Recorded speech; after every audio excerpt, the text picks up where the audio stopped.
What's up, y'all? I'm out here at the range, as you can see back behind me, on what's been a cold, windy day. Temps are supposed to hit mid-30s, but it's just a little bit before noon right now. We're still below freezing, so I don't think the mid-30s is going to be coming till I'm gone out of here. But I think I can tough it out to get this last one done. I've done a couple of 9mm tests so far, so I'm going to end the day out with some 45 ACP. So we got the jelly contraption set up, ready for one more test with a couple of chronos and 2 blocks of gel. Now, these blocks have gotten a little messy down here just because things went wherever it felt like going.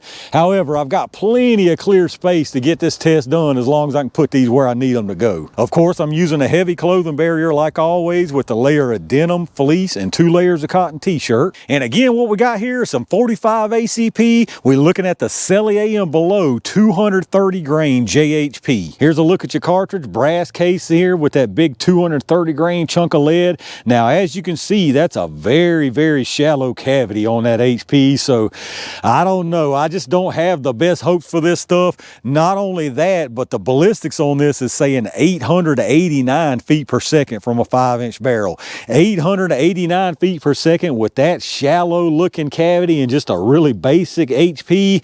Again, I personally don't have good hopes for this stuff right here. Now, I will say I've been surprised a couple of times from this S&B stuff. The extra G rounds, their solid copper stuff normally does pretty good, but these just plain old lead expanders, they are definitely hit and miss depending on caliber and weight. Now, the good thing about it is even if it doesn't perform well, you're not out a whole lot because this stuff is only like 22 bucks for a box of 50. But I'm gonna give them a couple different chances to act right out here with 2 different barrel lengths. For the shorty, we've got the Glock 30 Gen 4 with the 3.8-inch barrel, and then for the long one, I've got my Rock Island 1911 with the 5-inch barrel. So it sure would be nice to see some good performance out of this stuff just because of how cheap you can pick it up. But again, I don't have high hopes at all. Let's get it all set up and see what happens. All right, let's see if we can get some velocity from this stuff before I freeze solid out here. When that sun's behind the clouds, it is wicked cold out here, y'all.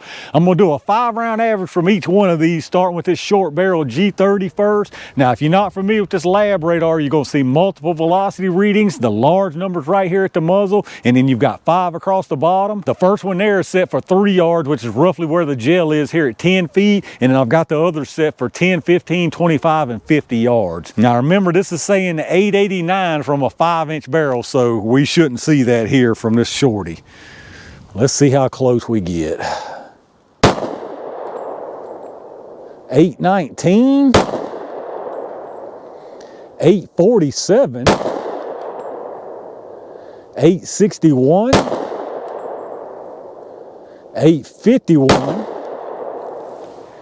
and 835, so a little bit low at the beginning. Let's check out the average. All right, so our 5-round average that time was 842 feet per second. We had an extreme spread of 42 with a 16.3 standard deviation. 842 from a 3.8-inch barrel. That seems right about where it should be if they're saying 889 from a 5-inch, so that sounds about right. 842 with a 230 grain projectile, looking like that projectile's looking. Again, I don't have high hopes for it, but let's get it reset and see what the 1911 does. All right, let's see if we can get that 889 that we paid for from this 5-inch barrel. 848, 845, 849, 848, and 862. That stuff was incredibly consistent until that last one, and even then it's still consistent. Unfortunately, it's consistently below that advertised velocity. Let's check out the average. All right, y'all, very, very consistent stuff right here, but just barely faster than out of that shorter barrel. So this time we had a 5-round average of 850 feet per second, a 17 extreme spread with a 6.6 standard deviation. So very, very nice and consistent. 850 right here, and if you remember out of that G30, it was 842, so you're only talking about 8 feet per second faster up in that barrel length. So pretty much the same exact thing from both of these barrel lengths, and both of them loaded way too weak in my opinion. So I'm gonna have to stick to my prediction this time. I don't think we're gonna see anything good from this stuff right here, but let me get it all reset and y'all know what time it is. All right, y'all, it's this ACP is too slow for me jelly time. We'll put 1 from each barrel length into the gel, starting with this G30. Zero faith in these things. I don't have any faith that we're gonna see anything good out of either one of these. And yeah, I don't see anything good down there. Let me go check it out.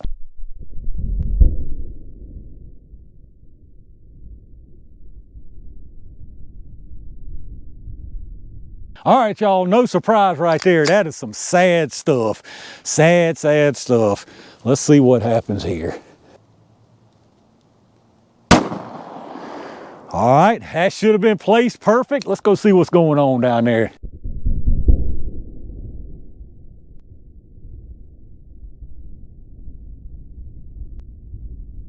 All right, let's check out what we got down here. A big old double fail again is what we got. On the top here, that's the one from the G30. You can see it comes in here, no real disruption. That's just straight line. May have been some tumbling right here. It's hard to say. It could have tumbled when it went into the second block, but somewhere along the lines it tumbled at least once because it went into the second block probably 4, 5, 6 inches, and it's sitting down there backwards with absolutely zero attempt at expansion. And then down here below that, that one right there is from the Rock Island 1911.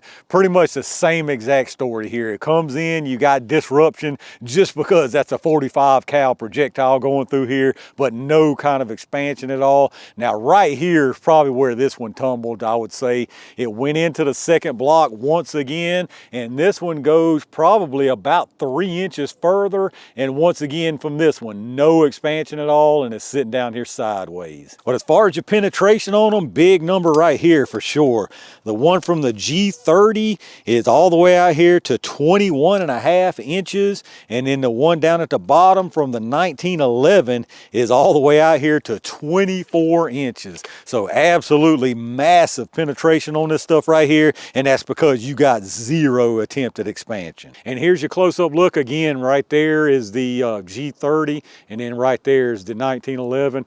You can see basically the same thing. If you follow both of them through here, both of them just straight line disruption into the second block. Right there is your G30 sitting backwards, and then right there is your 1911 sitting sideways. A little bit tricky from the top, but it's those two right there. As you can see, again, pretty much identical. Follow them all the way through here into the second block. Once again, there's the G30 projectile, and down at the bottom, the 1911. All right, let's take a look at these big chunks of lead here. Nothing real exciting to see. Once again, no kind of expansion, no attempt even at expansion.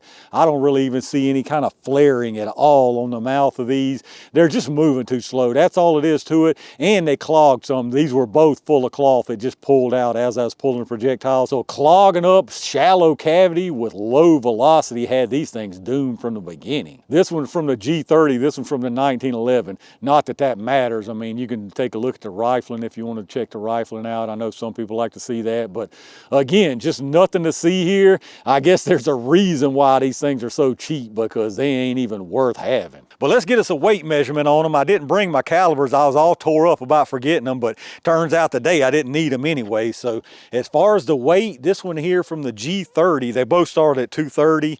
This one's at 230.0, so absolutely nothing lost there.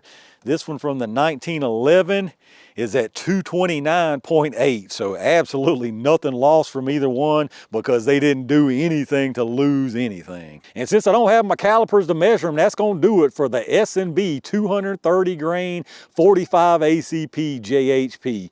Terrible stuff right here. Honestly, there's no reason for this stuff to exist. I mean, I don't really go that far most of the time, even when I think stuff is terrible, but there truly is no reason for this stuff right here to exist. Absolutely none. They make a 230 grain FMJ already. There's just no reason for this to exist. It does not expand. This was from a 5-inch barrel and a 3.5-inch barrel. The 5-inch barrel is what they claim to get that 889 from, and we weren't far off from that. So even at 889, I am 100% convinced that there is no way these things would expand. So not only would I recommend not picking these up, once again, I personally see absolutely no reason for them to exist. All right, y'all, I hate late into the day of testing off with some bad performance, but that's just the way it goes sometimes. Again, I think this stuff is absolutely terrible. Low velocity, absolutely zero expansion, which gave you over penetration. Now, like I talk about a lot, especially with 45 ACP, you've already got a 45 caliber round, so expansion is not necessary, but when you're paying to get an expanding hollow point, that's what you should be getting. So if it's not going to expand, why in the world does a 45 ACP hollow point even exist? But let me know down in the comments what y'all think about it. Do any of y'all out there actually run some of this S&B and 45 ACP? If you do, have you done any of your own testing, your own range planking? Can you tell just how weak it even feels? Let me know in the comments what your thoughts are. If you did enjoy the video, take a second if you would and hit that thumbs up button, subscribe to the channel, and make sure you've got those notifications turned on so hopefully you get notified when I upload stuff. Once again, take a second if you would and check out those affiliate links in the video description. Tons of really good stuff down there, and anything you grab after checking those links out, I get a kickback from them towards the channel, so I really appreciate that. Big thanks once again to all my Range Gang members and every single one of y'all for supporting the channel. Pretty interesting stuff done out here today, although it was basically 2 for 1 fail and success. I've got more really good stuff on the way, so stay tuned for that. And in the meantime, stay safe, stay prepared, and I'll see you soon.